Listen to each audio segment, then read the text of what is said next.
Welcome to A Word in Private, KPMG's vodcast on all things private equity. In this episode, we're going to be discussing the importance of understanding liquidity for PE portcos and using working capital optimization as a value creation lever. To help me make sense of this changing and important issue, I'm joined today by two of our experts here at KPMG. Jenny Shutt supports CFOs and management teams, improving financial flexibility and optimizing working capital. Jenny's experience spans large corporations and private equity-backed assets. Brian Hahn has over 30 years of management and advisory experience implementing operational turnaround and financial restructuring solutions. So Jenny and Brian, welcome, a very warm welcome. Thank you, Naveen. So this is a very interesting topic, and maybe I'll start with you, Brian, first actually. I know you've been working a lot recently with clients across the different sectors on better understanding their liquidity needs. So what's the big driver for this now, and why is it so relevant at this point in time? Well, Naveen, I think we need to recognise that we are operating at the moment in very challenging macroeconomic environment. As a result of that, we've had inflationary pressures creeping into businesses, and probably the first time we've seen inflationary pressures to this extent for over a decade. Many management teams have never worked through this type of environment, as you know.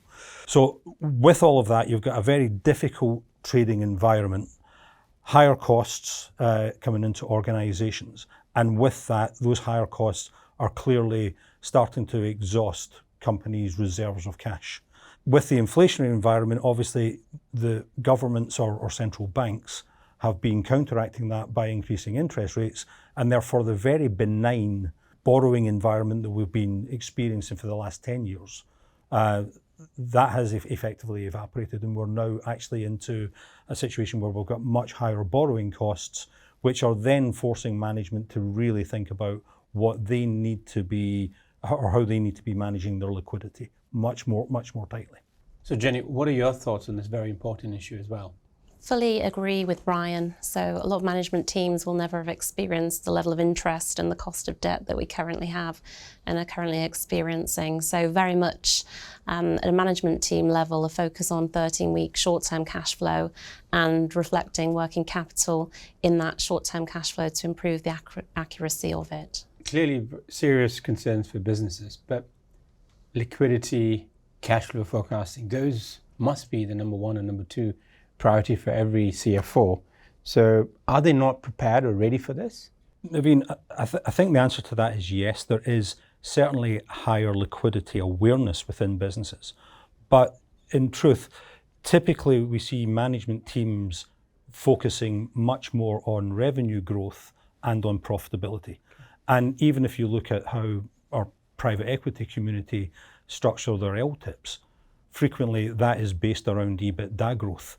So cash awareness actually comes as a secondary measure. And what we'll see is that liquidity awareness often lags behind the focus on profitability. Businesses typically understand their trading cycles very well. It's the cash conversion cycle that accompanies that trading that we think right now has to be a much higher focus of management teams, given the pressures on liquidity that businesses are inevitably facing at this point in time. Our view is that you need to combine that understanding of the trading cycle with clarity on their actual cash positions so they can maximize liquidity in the business and protect against unnecessary expenditures and unnecessary costs. If businesses are able to do that, the high cost of borrowing and the price that goes along with that will actually start eating into their cash flows. So if they have that visibility and transparency on their cash flow, on their liquidity levels, tied in with their trading cycles, it gives businesses an opportunity to utilize that any excess liquidity to ensure that higher costs of borrowing are actually mitigated and constrained. I understand, Brian, you've been working recently with a lot of clients, helping them improve forecasting and visibility. Maybe, are there any top tips you can share and also bring this to life through an example if possible? Sure. First and foremost, the cash flow forecast of any business has to reflect the operations of that business. And that's why we prefer to go through direct cash flow forecasting methods as opposed to indirect.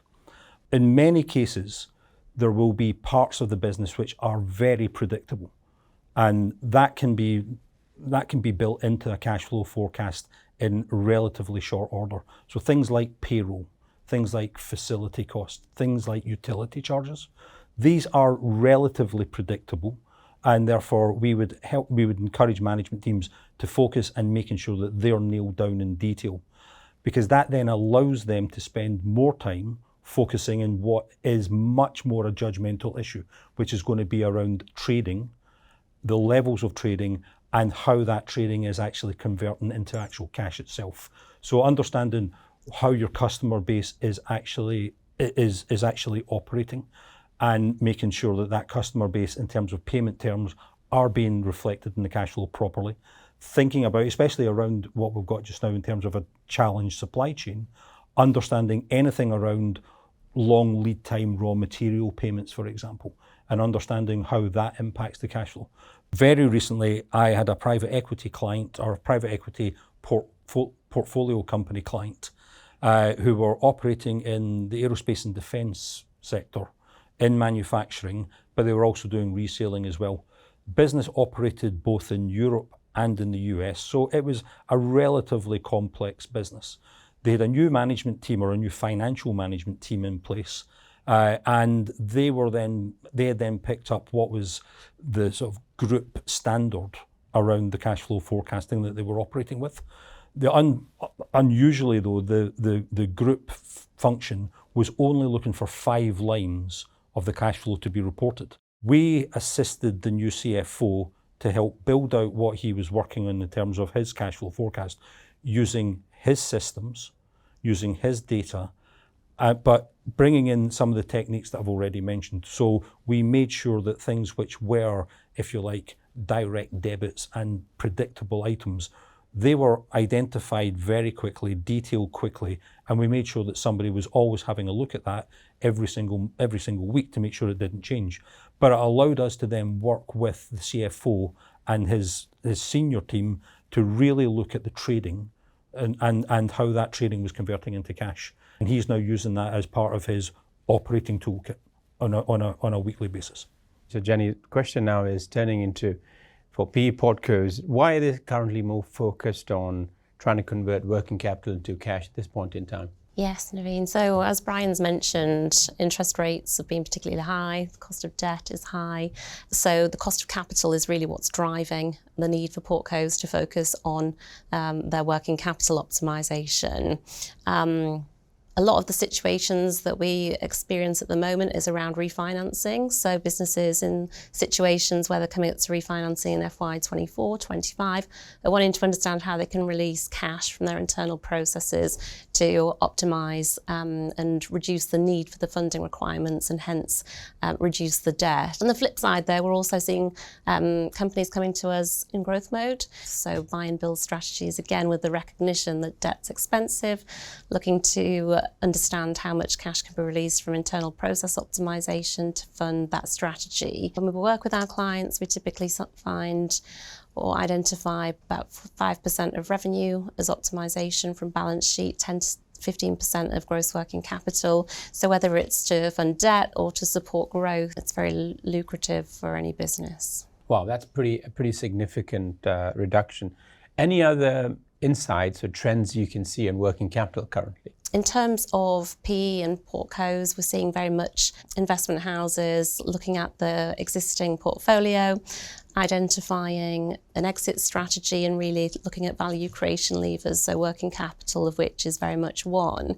Whilst working capital usually sits with the CFO, as accountability, it's very operational. So to Brian's point, it needs to be very much top-down messaging from the management team that spreads across the organisation with governance structures, incentivisation plans, etc. in place to really embed that cash culture. It also really builds on the equity story, so being able to keep a normalised and optimised working capital across the life cycle of an asset really shows and demonstrates the competence of the management team. So coming back to your question around trends, whilst we see improvements in working capital cycles, as I mentioned, we're also supporting clients releasing 5% of revenue, so there's still some way to go. And any particular tools that you use with your teams to monitor or to drive this efficiency? One of the things we are seeing is a move away from anecdotal evidence of working cap performance to more of a data-driven empirical view. So using transactional data rather than relying on monthly management packs.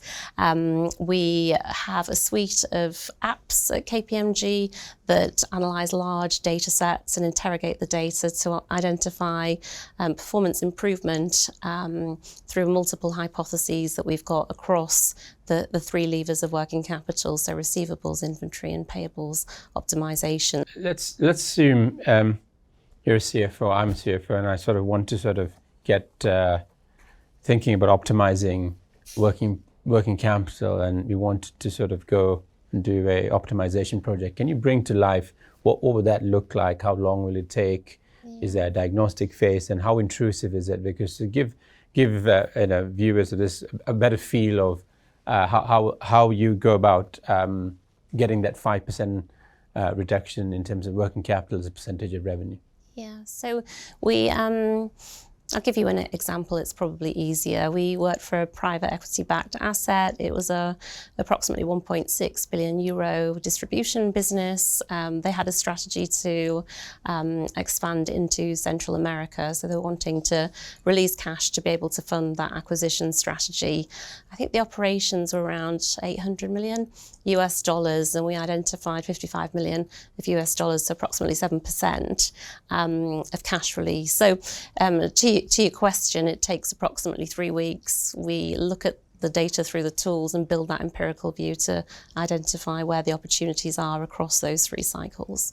And linked to that, is this purely the office of the CFO, or does it get more into the operational commercial side of things as well? It's hugely into the operational side. So a lot with the commercial teams. Okay. Looking at customer payment terms and performance, supply chain management. If we've got manufacturing environments, then manufacturing and supply chain directors through to procurement and finance as well, obviously. Very interesting, actually. I normally like to end with sort of 3 key takeaways, and sort of I want to get your buy-in on this, right? So I think the first one was, I think Brian, was quite an important topic of liquidity and cash flow forecasting. And I was slightly surprised that actually CFOs were not fully ready in terms of understanding their liquidity and cash flow forecasting position. So I think the key message there is everyone sort of needs to have a robust and data-backed rolling cash flow forecast for 12, 16, maybe longer in terms of forecast. So hopefully you agree with that. So there should be a bigger focus on liquidity and cash flow forecasting as one key takeaway. Definitely, Naveen. I think having businesses switch into much more of a cash culture is imperative at this time. Excellent. Okay, so we agree on that first. Second one, I think quite fascinating. One of you used the term optimizing working capital and releasing cash is the cheapest form of financing, and therefore I believe all PE portcos should consider using this lever where possible. So hopefully there are no disagreements on that. Absolutely agree. I think a lot of management teams look at it as an exit strategy, but I believe if it's an exit strategy, it needs to be very much one from day one. And the final and third one, and it's hard to generalize here, but I think on average, on projects that Jenny, you've been involved in, you've helped clients or companies release 5% of working capital as a percentage of sales, or 10 to 15% in terms of absolute reduction, and that's quite a material amount. So so therefore it's critical that companies focus on an optimization strategy for working capital. So hopefully that you also agree with. Very much so. We typically identify and support release of at least 50% of that benefit within 9 to 12 months. Okay, that's very, very helpful. Thank you both for your time and insights. So join us next time for a Word in Private. Until then, though, our previous episodes on cyber risk and ESG are available now. Thanks for watching.